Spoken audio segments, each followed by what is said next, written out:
If someone were to ask me what my favorite work of fiction is, I'd probably have a hard time answering that question. But if the question was what I think is the most memorable, I'd only have one answer in mind: The Little Prince. It's a story written by the French author Antoine de Saint-Exupéry, who not only was an established writer but was also a pilot and actually died during one of his missions in World War II. Although he did die at a somewhat young age of 44, he published a number of books during his lifetime, and among his works, The Little Prince is undoubtedly the most well-known.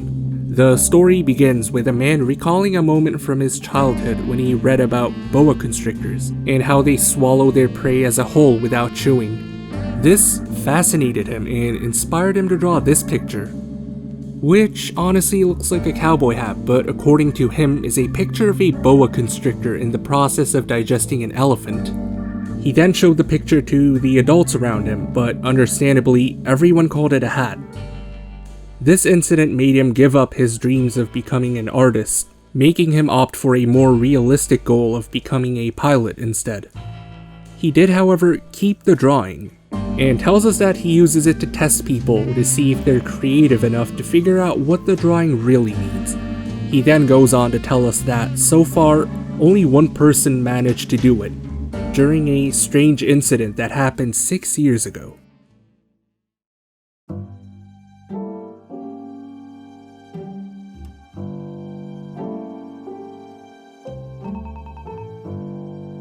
During one of his missions, the main character, or the pilot, crash-landed into the Sahara Desert, which was about 1,000 miles away from any place inhabited by humans. It was a one-man mission, so the pilot had to fix his engine all by himself before his 8 days' worth of drinking water ran out.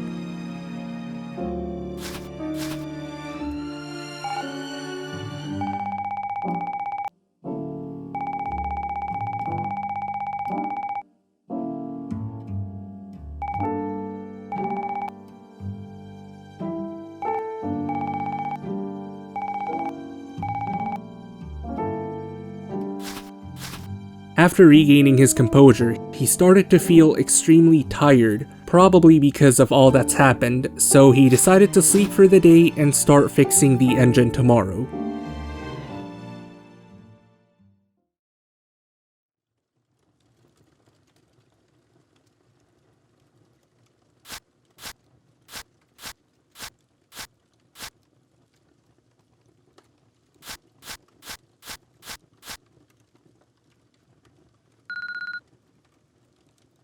At first, the pilot was half asleep and he thought he was hallucinating when he heard a kid's voice.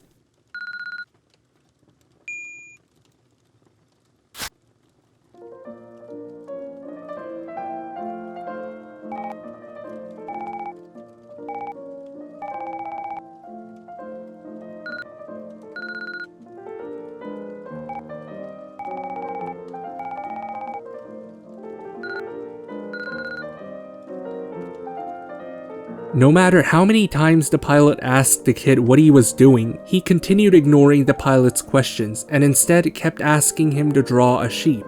So the pilot finally decided to do as the kid says.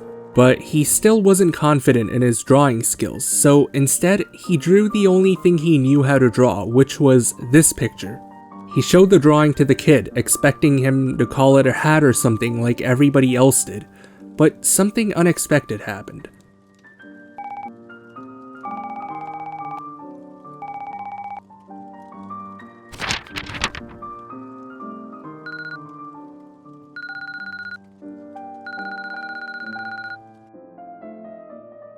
The pilot was obviously surprised, as no one had ever succeeded in telling what the picture really meant.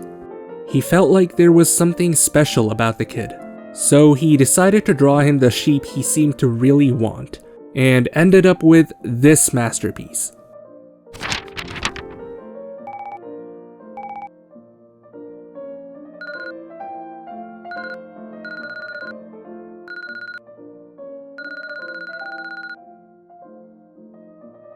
Upon hearing the response, the pilot drew him another one, and this time ended up with this piece.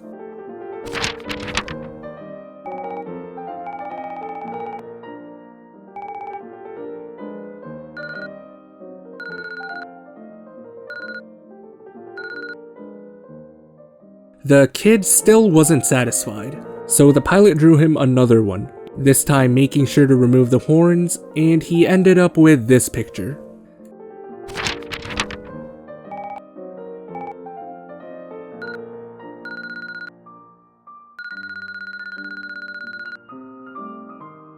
Now at this point, the pilot was sick of drawing sheeps, so he instead drew this picture and showed it to the kid.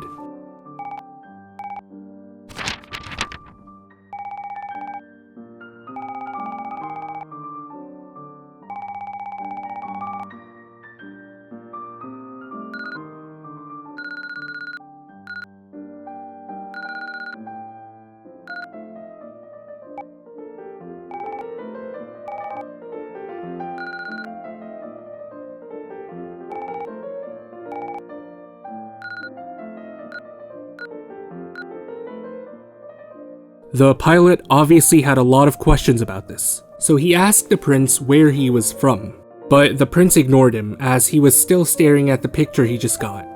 Desperate for any information about the prince, the pilot suggested that he'll draw a rope to prevent the sheep from escaping.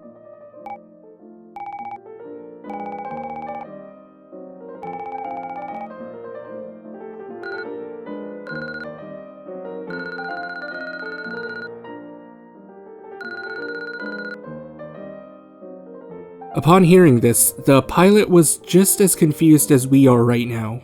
But he still did enjoy the conversation, so even after the pilot started repairing his engine, he continued to talk with the little prince, and this weird back and forth went on for a few days.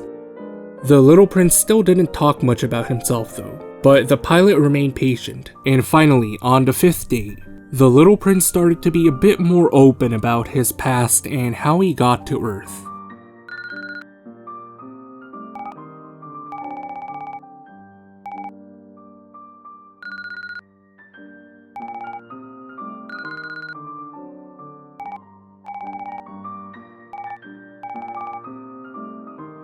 The prince looked at the pilot with a sad expression and told him about a rose in his home planet that he really cared about.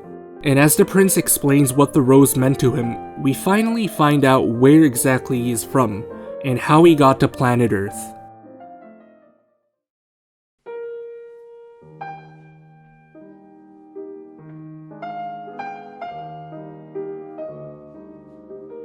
Somewhere in the universe, there was a small planet where the little prince and the rose lived together. The two got along really well, until one day when the rose started getting less and less appreciative of the prince's kindness.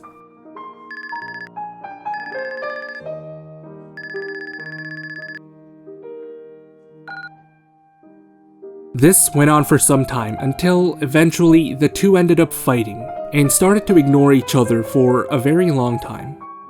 During this period, the little prince grew extremely unhappy, to the point where it got so unbearable that he decided to leave his own planet. It was a hard choice to make for the little prince, but his mind was set. On the day of departure, the little prince watered the rose one last time.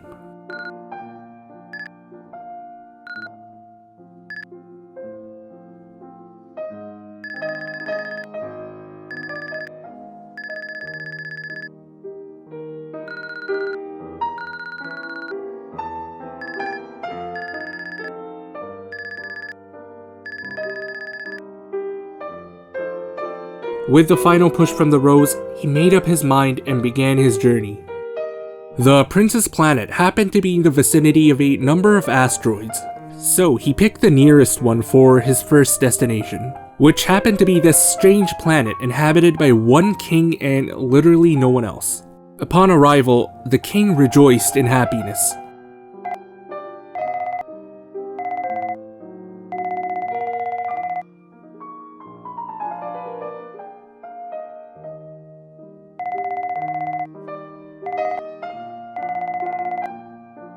The king continued on with his commands, but the little prince quickly got tired of them, so he decided to leave, and as he was about to do so, he thought to himself,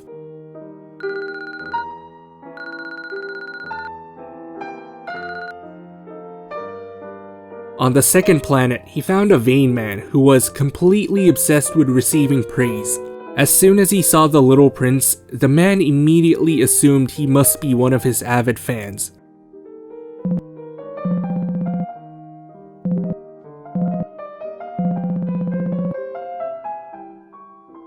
Unable to understand what's happening, the prince asked him some questions, like what his hat is for, but the man didn't answer, because the only thing the man could hear were words of praise. Understandably, the little prince quickly got tired of this and left the planet, as he thought to himself,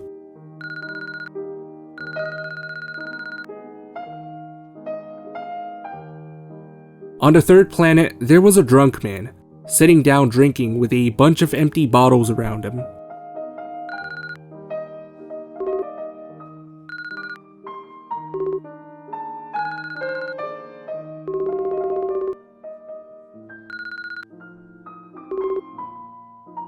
The little prince didn't understand a thing.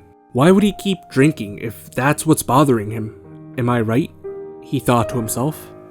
Puzzled by this, the little prince went on his way, again wondering why grown-ups act so strangely. The next planet he visited belonged to a businessman, a man so busy that he didn't even look at the little prince when he arrived.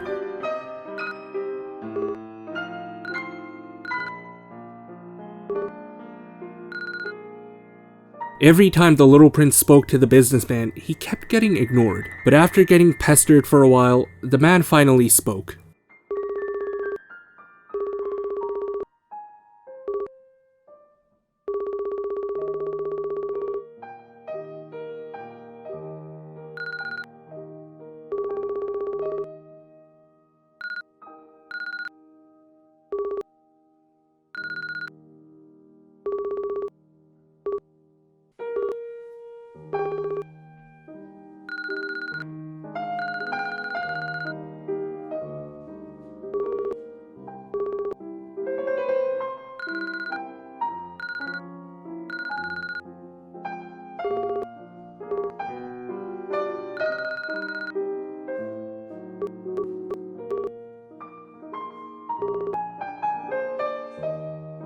Unable to understand the businessman in the slightest, the little prince decided to leave, wondering what made the man so obsessed with maintaining his wealth. On the fifth planet, we see a lamplighter trapped in an extremely unfortunate state.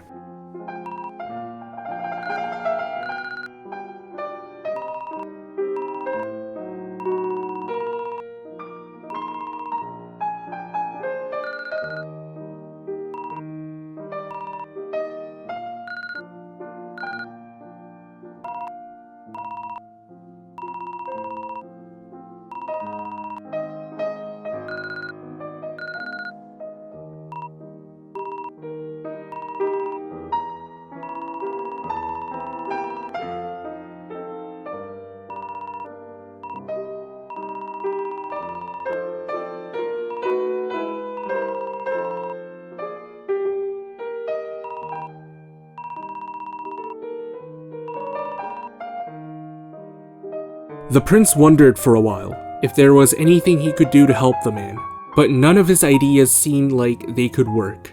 So although he felt bad for the man, he decided to continue on with his journey, but this time he wasn't confused by the man's actions, and instead he genuinely felt bad for him.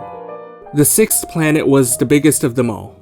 It was at least 10 times as big as the last one he visited, and this time there was an old man sitting on a desk reading a book.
At this point, it was clear that the geographer wasn't going to budge, so the little prince gave up and asked him if he knew any good planets worth visiting.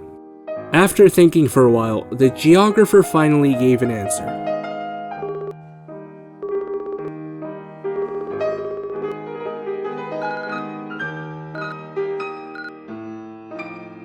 And with that, the little prince went on his way to planet Earth. But before we get there, I want to break down this journey a little bit. There are a lot of ways people could interpret the meaning of these characters and what they represent. I personally see them as metaphorical representations for common things people get overly obsessed with. The king represents power, the vain man represents fame and admiration, the drunk man represents pleasure, the businessman represents wealth, the lamplighter represents work, and finally the geographer represents passion. All of which, when practiced in moderation, are completely fine, but when indulged in without control, have the ability to be damaging. The dose makes the poison is what I'm trying to say, basically. Okay, back to the story.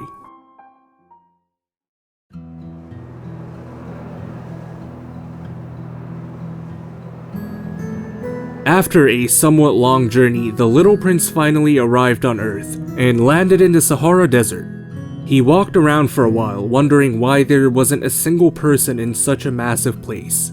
And after a while, he eventually encountered a snake and they made eye contact.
After thanking the snake, the little prince went on his way, and after walking for some time, he eventually found a rose garden, filled with roses that looked exactly like the one he had on his home planet.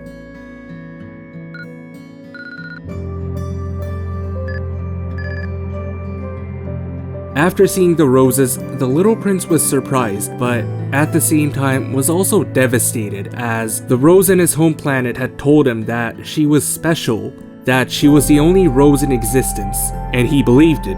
But here he is, with an entire garden full of roses right in front of him.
With his mind cleared, the prince went back to the fox to thank him one last time. And before they parted ways, the fox had one last advice for the little prince.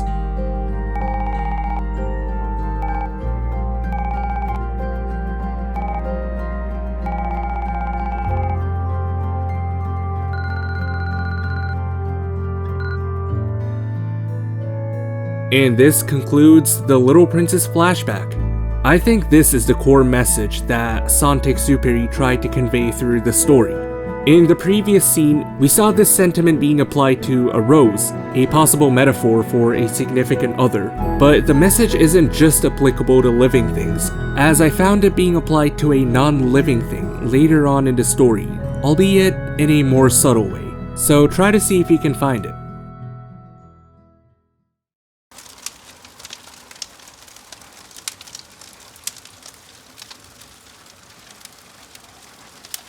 When the prince finally finished telling his story, it was already day 8. Not only was the engine still broken, their water supply had also run out.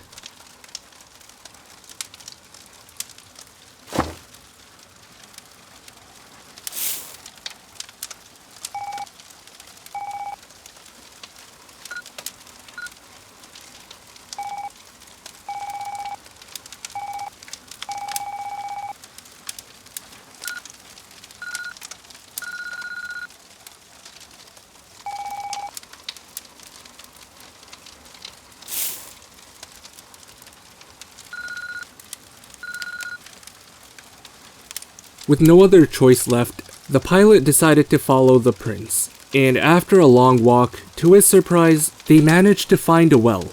And it wasn't just an ordinary well either.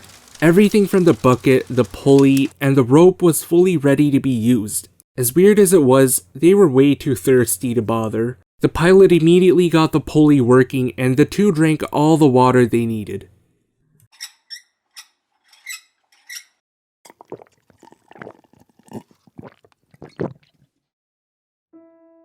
After they were done, the pilot was curious about something, so he asked,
On the next day, the pilot finally got his engine fixed and was ready to go home, but for obvious reasons, he wasn't happy at all.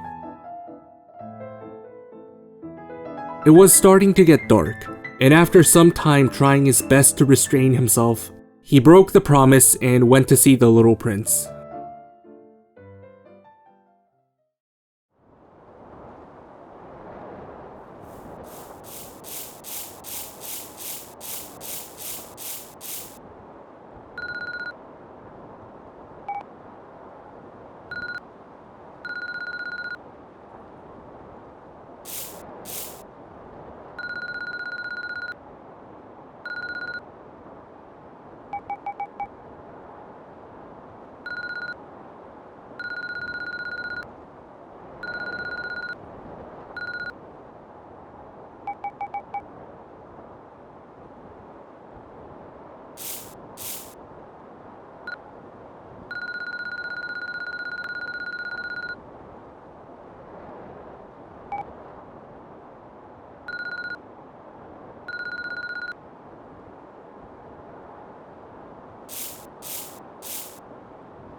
The two shared one last laugh together, and as the pilot was about to say something, he saw something yellow flashing close to the little prince's ankle, and without any sound, the little prince fell on the sand.